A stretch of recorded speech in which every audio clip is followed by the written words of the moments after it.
One of the great privileges of working for Inc. is building and creating a community of experts, as we have upstairs, who really understand what small businesses go through, what it's like to found a company, what it's like to grow a company, and want to help them. And this next speaker is maybe the sort of pinnacle, the lead pillar of that community. What Ami Kassar doesn't know about funding small businesses is not worth knowing. He is the world-renowned expert on how to finance your business, how to do it in a smart way, a way that will help you scale and prevent any kind of all of the pitfalls that are involved with funding. He is the founder and CEO of Multifunding and the author of The Growth Dilemma, which he'll be signing later today upstairs, so you can get a copy of his book signed. Please join me in welcoming to the stage Ami Kassar.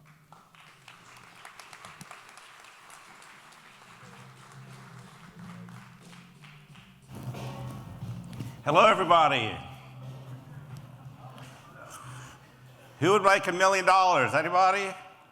Here you go, $1 million for you. You want $1 million? One more $1 million over there, I'm out. All right. Right around 9.5 years ago, I was the Chief Innovation Officer for one of the largest issuers of credit cards to small businesses in the United States. We had 1 million customers, about $1 billion worth of market cap, and 1,000 employees. And we completely decimated in the Great Recession. I was fired by the bankruptcy trustees on a Friday. I was number 40 man standing. I'd helped let go 960 people, one of the toughest things I ever did. On my way home, I went to the bank and I deposited a check for my full home equity line of credit. I then went home and told my wife what I did, and I started my company, Multifunding, on Saturday. Why do I tell you the story about the home equity line of credit? When's the best time to get a loan? When you don't need it. That checkbook had been sitting in my drawer for 7 years, and if I didn't have the foresight to apply for it when I did, I'd have had to go back and work for the man. So I'm here today to tell you about some of our adventures in multifunding and working with business owners and entrepreneurs to help them find their financing comfort zone. There are many different ways to grow and scale a business, all kinds of different choices. But the truth of the matter is, whatever path you choose, you're going to need money to do it. Money is like water when it comes to growing their business. You can do it slowly, you can do it organically, you can do it through equity, you can do it with debt. There are all kinds of choices. And what I hope to do today is give you a couple tools to help you think about that. Does that make sense? Awesome. So we're going to go through an exercise. I gave $1 million to each a couple of you, but I want you to think about if each of you were given a gift of $1 million this morning that you didn't have when you woke up. You couldn't use the money to go buy a nice house in Napa. You either had to use the money to invest in your business or invest in a mutual fund of your choice or something that you didn't control. Today we're going to talk about what you would do with that money, how you would allocate your chips.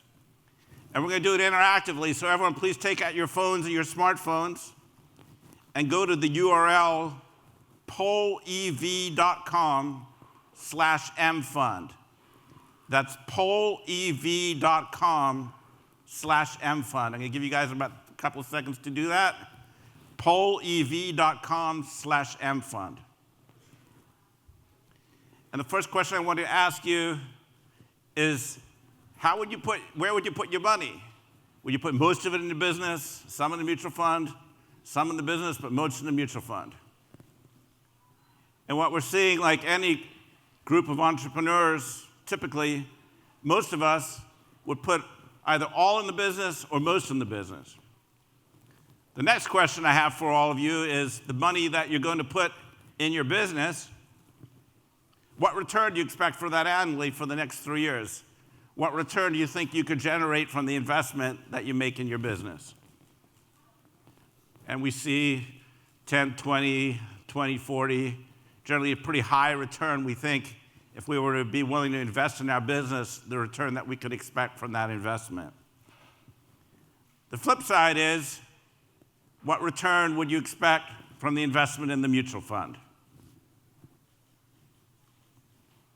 And as we see, generally speaking, as business owners and entrepreneurs, we think we'll get less money from the investments that we don't control. Why do I ask this question? If you think about it, if we each took a $100 bill out of our pocket, there really are one of three things we can do with it. We can go buy a nice bottle of wine tonight and spend it. We can reinvest it in our business, which we often do without realizing it. And or as whenever is appropriate, we should be taking some money and putting it to the side into something we don't try to control, because trees don't grow to the sky forever and you want to have some diversification. Probably none of us really make good decisions about this.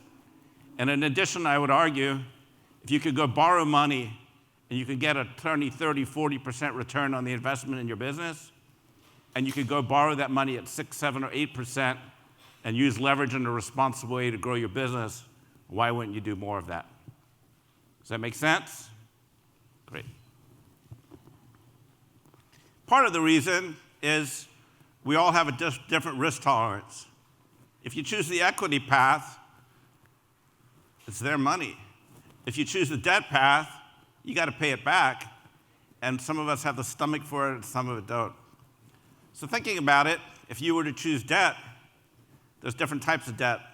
Some requires putting a lien on your house if you own one. Some of it requires a personal guarantee. Some of us don't have a house, so it doesn't really matter.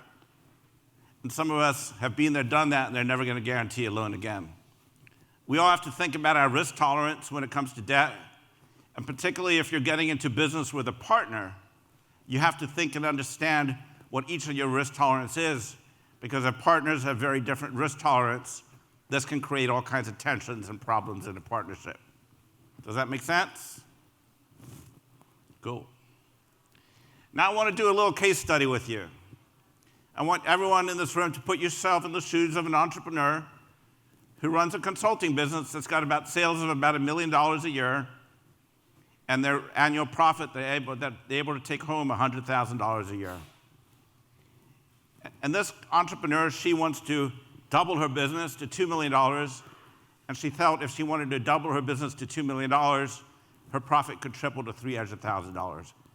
But she knows she's stretched too thin, and in order to do that, she really needs to put a management team in place to hire a chief operating officer, and that would be a $100,000 investment in 1 year to pay for itself. So she's debating, can she make that $100,000 investment with the hope that it'll help her double her business? She has, to keep it sort of simple, 4 choices. And as you think about them, I want you to think about what you would do in her shoes. First choice is to do nothing. Many people manage their business like their household budget. And if you can't afford it, you just don't do it. How can you afford to do something that's going to cost you $100,000 if that's all you're making a year to pay your mortgage and pay your tuition and go on vacation and things like that, so you just don't do it? That's option number 1. Option number 2 is the ramen noodles approach. Get ready to take out those ramen noodles again. Get ready to skip on vacations, pull the credit cards out of the drawer again, sweat it out, tick off some vendors, and stretch out some payables. That's option number 2. Option number 3 is to go for one of those super simple, easy, fast, make it so easy it's so good to be true online lenders who will give you $100,000, and they expect back for that a payment of $937 a day for 6 months, and you'll get the money in 24 hours. And option number 4 is to go through an SBA loan process that will take you a couple weeks, and you're going to get a 10-year loan, but instead of a daily payment of $937, you're going to have a monthly payment of $1,200. So my question for all of you is, if you were in her shoes, who would do nothing? Who would eat the ramen noodles? Who would take the 6-month loan? And who would take the 10-year SBA loan?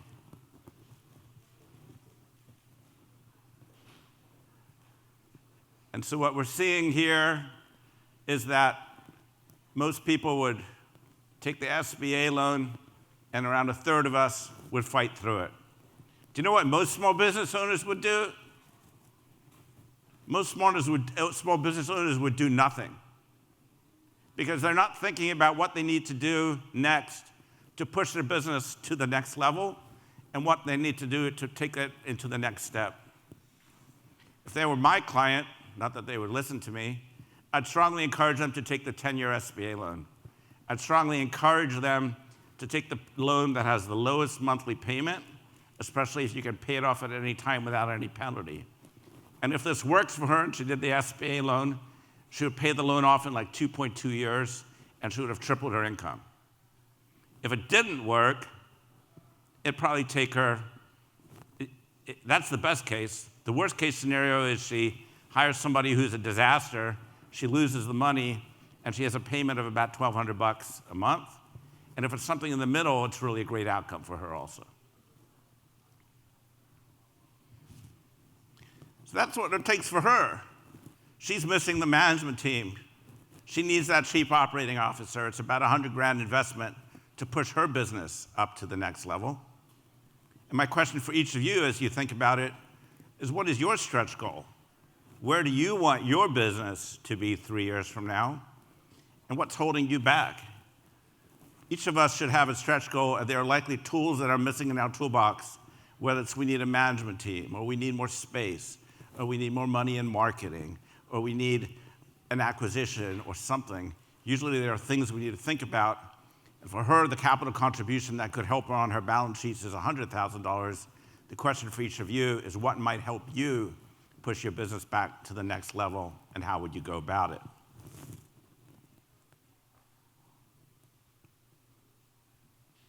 So my question for each of you is, if you need to raise capital, how do you prefer to do it? Through investors? Through debt?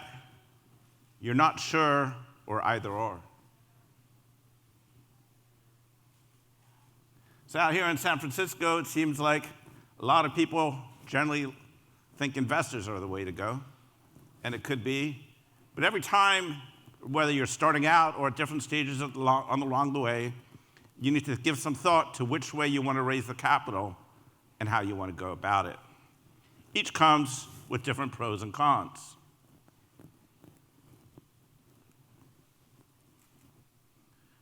Is security equity the right approach?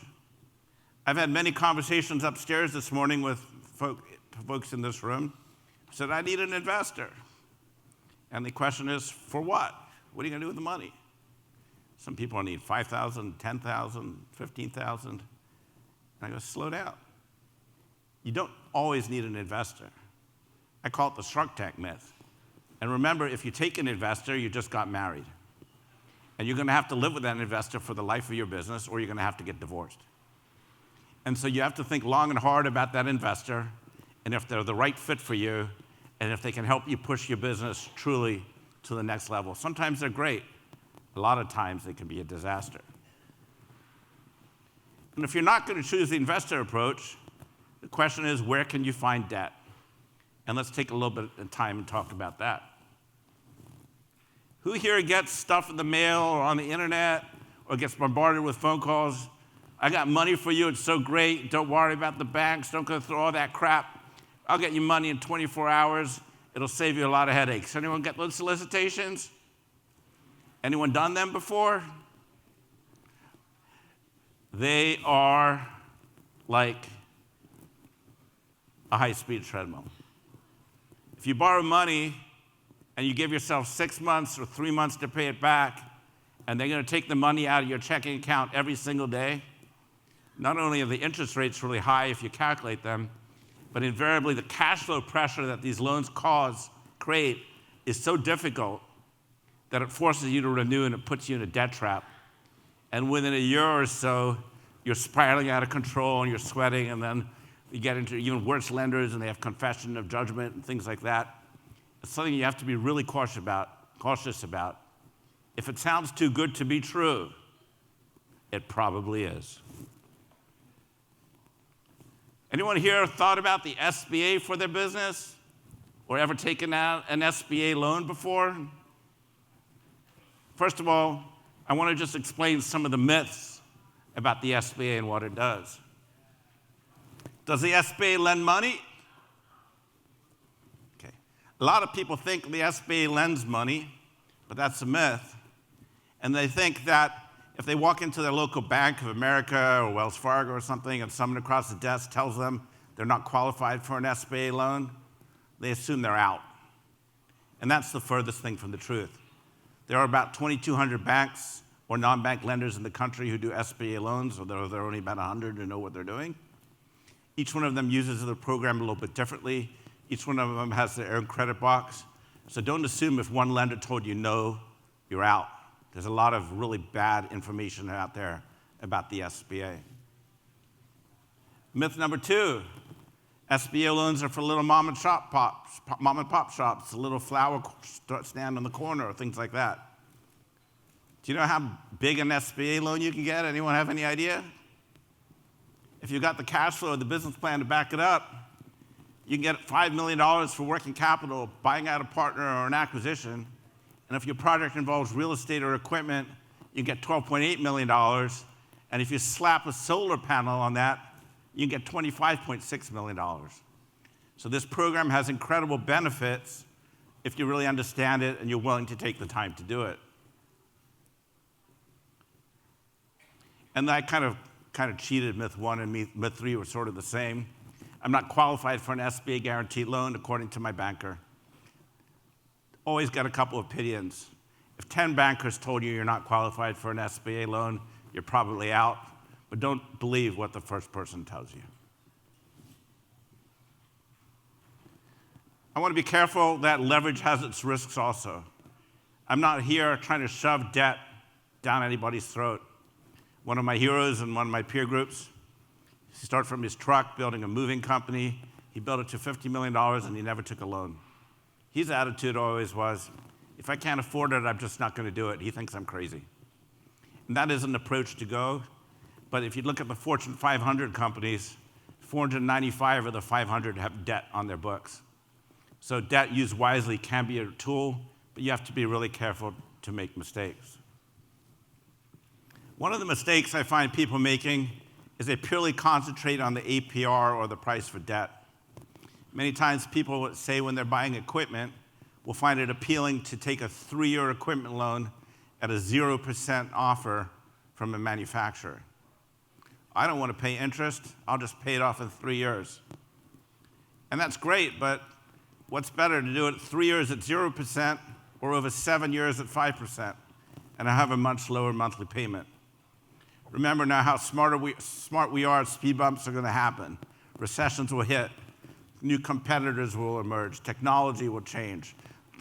Employees will leave. And we will hit bumps where our cash flow gets tight. So sometimes it's worth it to pay a little bit more in order to give you longer time to pay your debt. You have to think about debt strategy offensively as well as defensively. Don't act quickly. I like to joke, but it's true.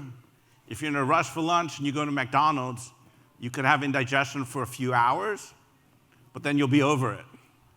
If you're in a rush when you get a loan or you fall for one of those enticing online lenders, you could have indigestion for a few years or ruin your business. The best thing to do is slow down when it comes to raising capital. There are choices out there. There are different ways to skin the cat. Take the time. Think offensively and defensively. Think long and hard about what your plan is and what it is you're trying to accomplish. And be very clear on your model. Don't borrow money or raise equity or go into a plan unless you understand the basics and the fundamentals of your model and what you're doing and how you're going about it. And much to my amazement, we are going to be signing books upstairs, but I have several minutes to take your questions, to hear your case studies, to hear what you're thinking about for the challenges of growing your business and expanding it. And I hope we're going to have a volunteer. Maybe one of the people who got $1 million will be the first one to offer themselves up. Who's first? Yes, sir. Sorry, what was the question? Sorry, could you repeat the question? Sorry? Sorry, could you repeat the question? I'm sorry. What's your question? Sorry, yeah. What's your challenge? What's your business? I create software for filmmakers and content creators. Okay. And right now I'm trying to bridge gaps between different cultures that control technology that aren't yet bridged together. And I have opportunities to raise capital from private investors, but you do raise a point about it becoming a marriage. And how would you evaluate the benefits of getting an angel investor or VC versus going into another, raising capital in other methods? What do you need money for? It's a very good question.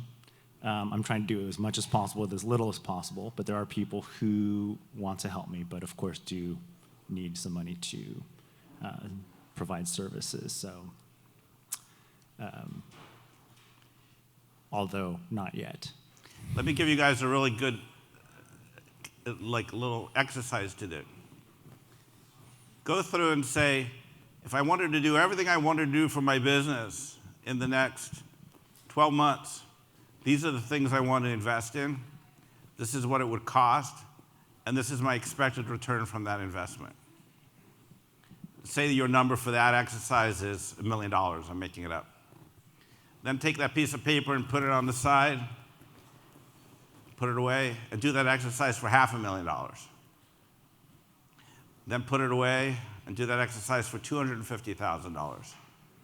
Invariably, people need about 1/3 of what they think they need, just for the next year. You don't want to think 5, 10, 20 years ahead. Think about the next year. And once you're really comfortable with the amount of money you really need to accomplish your objectives, and they feel that you can get a return from, then explore, are there debt options for that? What would they cost me? Can I afford it from a cash flow perspective? Or are there equity partnerships? But a lot of times people, especially in this city, just think that you got to go raise that equity. You got to go get that investor. It's all about the evaluation and the appraisal, and it's cool to have an investor.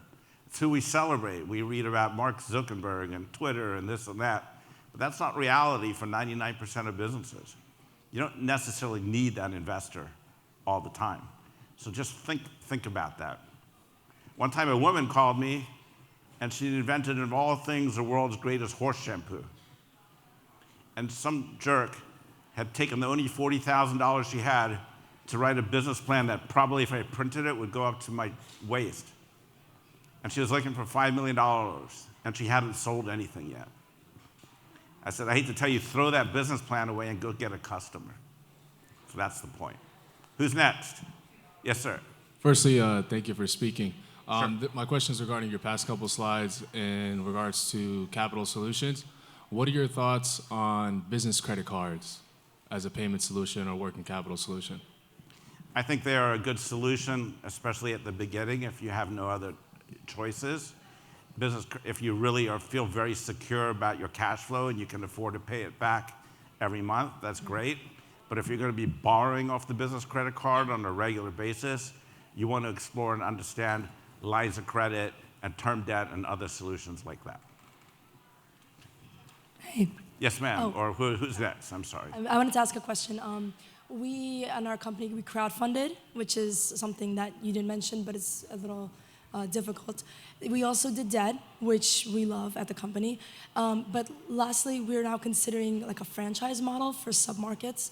But I wanted to know, what do you think about these companies that go in and say, we'll teach you everything about franchising and kind of write the book, like, kind of help you. What do you think about those groups of businesses that help you start a franchise versus what's available online, or how does one learn about this? Well, I don't know much about them, but if you're in my shoes, I'd like to find someone who's they're an expert on it, someone who's actually done it, and see if someone is willing to tell you, someone who's built 20, 30, 50 franchises, and see if you can network, or maybe through the Founders Project, find someone who's actually done it, and then you can evaluate if that expert is worth it to you.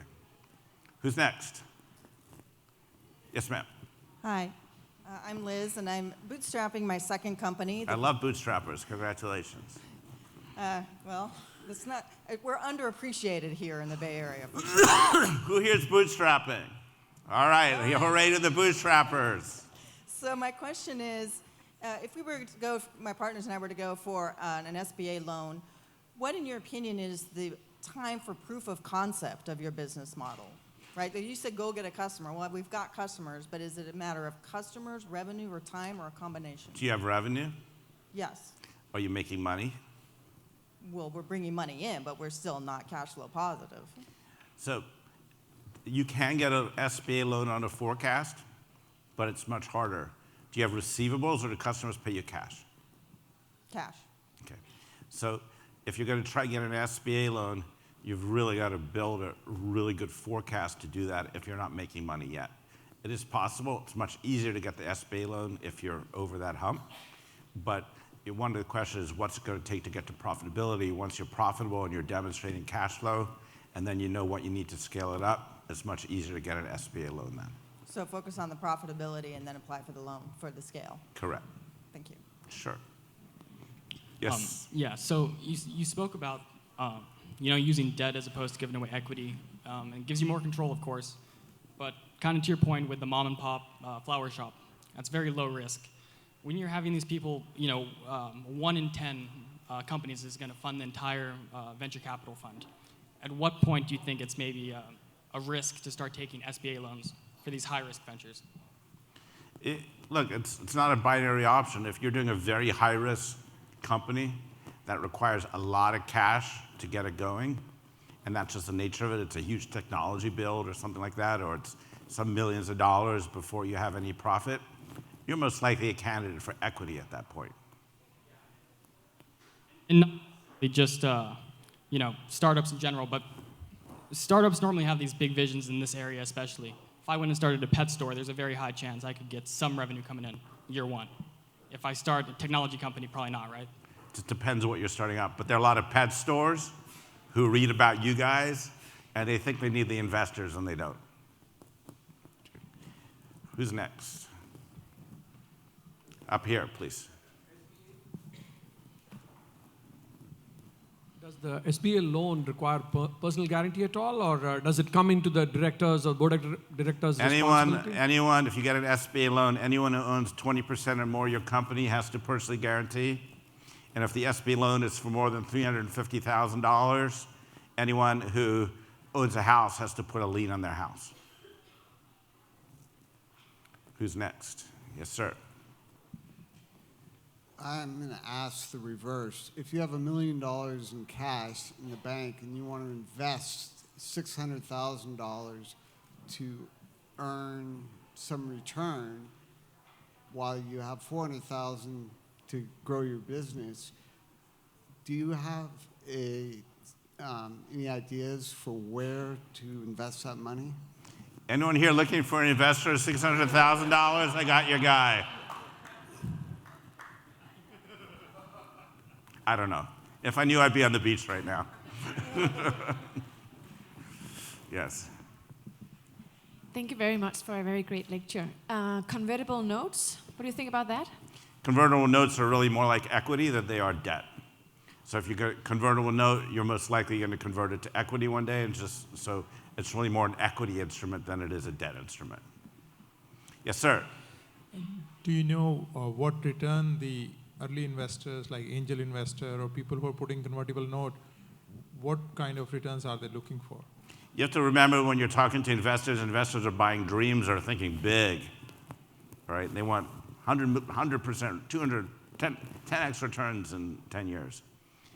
Lenders are managing risk. So these angels are looking for big returns and also know that 9 out of 10 of their things they invest in probably aren't going to work. And they're probably going to, at some point, dump the ones that aren't working. I just wanted to make a comment on the convertible note. I didn't have any assets, still don't, and I happened to found some investors who wanted equity, but I wasn't comfortable with the equity. So I did a convertible note that had to convert. So meaning they gave us a check within 7 days, and I did secure it against a percentage of my company. But with the 3 installments that I paid back, I ultimately got my equity. That's great. That doesn't usually happen. That's fantastic. I think we have time for maybe 2 or 3 more questions. I suspect I'm the one holding you up between now and lunch. So, anyone else? I'm going to be here. We're going to be signing books, I think, upstairs. The books go into a lot of what we've talked about today in a lot more detail. They tell the stories of 10 business owners and entrepreneurs about what they would do with their $1 million, and you can hear and think about what they would do with the question. But the biggest thing I could leave you to think about is think about your goal. What do you want your business to be? What kind of lifestyle do you want from it? Who do you want to be? Do you want to be a $100 million company, or are you happy being a $1 million company? How much profit do you make? How hard do you want to work? What's your risk tolerance? And just choose your path, whatever it is. Are you a hair entrepreneur that wants to go very aggressively, very fast, and very quickly? Or are you happy with more of a tortoise approach, more slowly and methodically? And then pick the financing choices and options that will help you get there and help get your business to the next level. And there's no right answer and there's no wrong answer. If you got a low risk tolerance, go slower or get investors. If you got a high risk tolerance and you don't like people telling you what to do, get debt.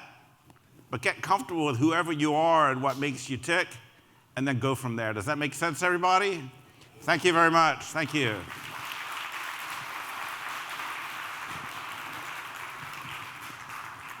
Good.